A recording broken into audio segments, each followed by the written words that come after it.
স্টেশনের রেলগাড়িটা মাইপা চলে ঘড়ির কাঁটা, প্ল্যাটফর্মে বৈশা ভাবি কখন বাজে 12টা, কখন বাজে 12টা, কখন বাজে 12টা, কখন বাজে 12টা।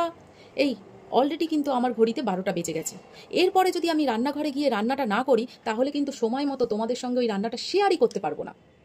যখন ছাড়ে থামে না রে, ভারী জংশন ধরে না রে, যখন ছাড়ে থামে না রে, ভারী জংশন ধরে না রে, জরিমানা হইয়া যাইব যদি টানো চেনটা, যদি টানো চেনটা, যদি টানো চেনটা, যদি টানো চেনটা। এই তোমাদের হাত দিয়ে ওই চেন ফেন টানতে হবে না, তোমাদের ওই হাতটা দিয়ে আমার পোস্টে শুধু লাইক আর কমেন্ট করো, আর কিছু করতে হবে না। তো আজকে আমার রান্নাঘরে হবে একটা রাজকীয় রান্না। ঘরোয়া ইনগ্রিডিয়েন্টস দিয়ে কিভাবে একটা রাজকীয় রান্না করি সেটাই আজকে তোমাদের সঙ্গে শেয়ার করব। তো চলো আমার রান্নাঘরে, চলো। কাতলা মাছের রেজালা করার জন্য রান্নাঘরে চলে এসেছি। কাতলা মাছ আমি কিছু নিয়ে নিয়েছি, এই 5 থেকে 6 পিসের মতো। এর মধ্যে আমি কোনো হলুদ মেশাবো না, এটা একটু সাদা সাদা হবে রেজালা, তো শুধুমাত্র নুন দিয়ে মাখিয়ে নেবো মাছটাকে। ভালো মতো গরম হয়ে গেছে, এখানে আমি রিফাইন অয়েল নিচ্ছি যেহেতু একটু সাদা সাদা টাইপের রেজালাটা হবে। একটা টিপস দিই, আমাদের অনেক সময় মাছ কড়াইতে দিলে, ভাজতে দিলে আটকে যায়, সেই জন্য প্রথমে তেলের উপরে যদি একটু নুন ছিটিয়ে দিই তাহলে এই মাছের আটকানো ব্যাপারটা রোকা যাবে। এইবারে আমি মাছগুলো দিয়ে দেবো। এই পাশে আমি মাছগুলো উল্টে পাল্টে ভাজছি, আর এই পাশে একটু জল গরম করতে দিয়েছি। সেইখানে আমি এই যে কোনো রকমভাবে কাটা এইরকম ডুমো ডুমো করে কেটেছি, হালকা একটু বড় বড় করে। এইরকম 3টে থেকে 4টে পেঁয়াজ মাঝারি সাইজ হলে এই পেঁয়াজগুলো আমি একটু সেদ্ধ করে নেবো। সঙ্গে দুটো জিনিস তোমাদের দেখিয়ে দিই, এইখানে আমি আদা, রসুন আর কাঁচা লঙ্কা পেস্ট করে রেখে দিয়েছি, আর এইখানে আমি এই যে পেঁয়াজটা সেদ্ধ করতে দিয়েছিলাম সেটা জল ঝরিয়ে ঠান্ডা করতে দিয়েছি, এইটাকেও আমি পেস্ট করে নেবো। তেলের মধ্যেই আমি কিছু ফোড়ন দিয়ে দেবো। আছে এখানে একটা তেজপাতা, 4টে শুকনো লঙ্কা, কিছু মৌরি আর গোটা গরম মশলা, এগুলো আমি ফোড়ন দিয়ে দিলাম। প্রসেসটা একটু লেন্দি কিন্তু খেতে দুর্দান্ত হয়।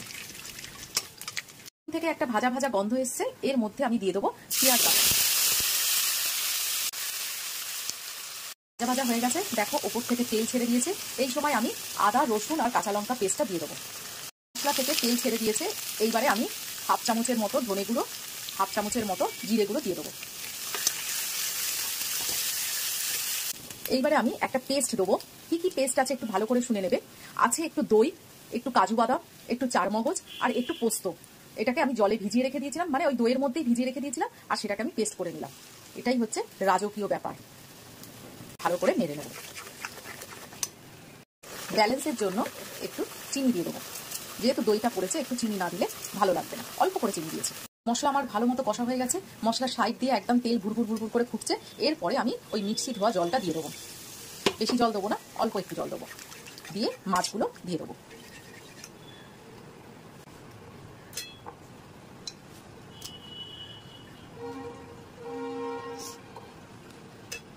এবার কিছুক্ষণ হবে এটা। এইবারে আমি একটু কাসুরি মেথি দিয়ে দেবো, আর দিয়ে দেবো একটু ঘি। ব্যাস, আমার রেজালা শেষ। এবার আমি নামিয়ে নেব। রেজালা তৈরি, এবার পরিবেশনের পালা। দেখো কেমন হয়েছে।